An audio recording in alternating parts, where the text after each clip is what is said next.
Samahan ninyo ako manahi ngayon. Meron akong tatlong pants sa asawa ko. Mahaba siya kaya puputulan ko siya.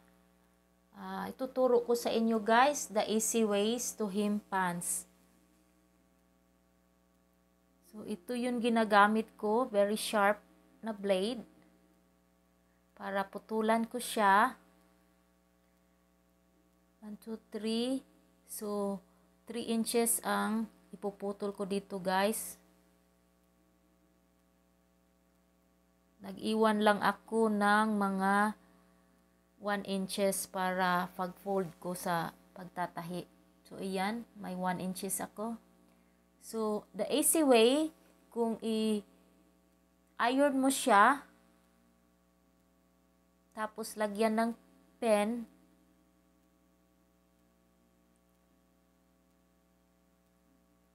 ayan na, i-set up ko yung sewing machine ko. Very handy siya. Yung sewing machine ko, ang brand nito, Bibilak. So, set up ko siya. Gamit ako ng denim na needles.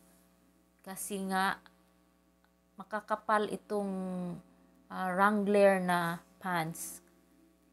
So, tatlo ito guys na pants. So, yung una, tatahiin ko yung kulay gray.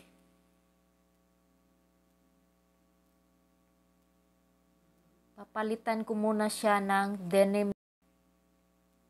Buti na lang meron ako. So, easy lang siya. Yan. Yan na yung denim na needles.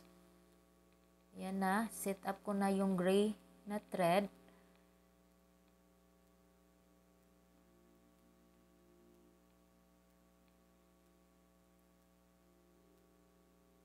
Pati yung bobbins niya guys ay kulay gray din na thread ang gagamitin ko. Mas maganda kasi match siya. So meron akong maraming thread na color. Yan na yung bobbin. Set up ko muna siya. Ayan.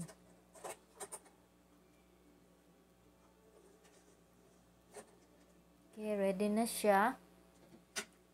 Ngayon na, yung tatahiin ko na ito.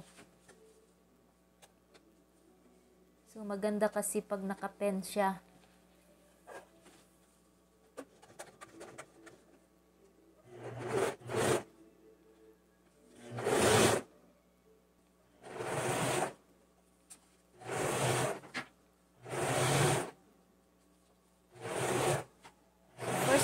Guys, hindi talaga ako marunong manahi, pero desidido ako matuto. So, nagpapos lang ako. Ngayon, okay na yung pagtatahi ko.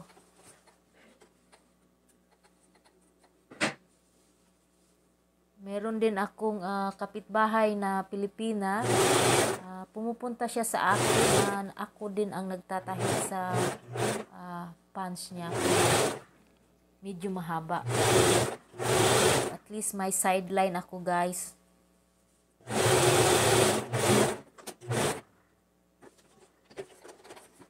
Ayan, tapos na yung isa. Mag-break muna ako.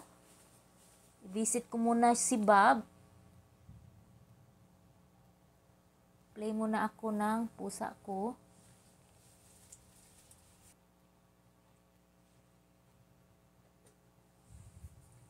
It's time to eat, Bob. You hungry, Bob?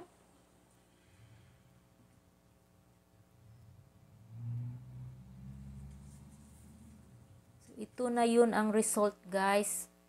Tingnan ninyo. Perfect lang talaga siya sa pagputol ko. At ito naman yung pangalawang pants, kulay black. So, madali lang talaga siyang tahiin pag naka-plancha na siya. Ganyan lang ako pagputol ng pants, guys, tapos pagtahi. I'm using black thread.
Finally done.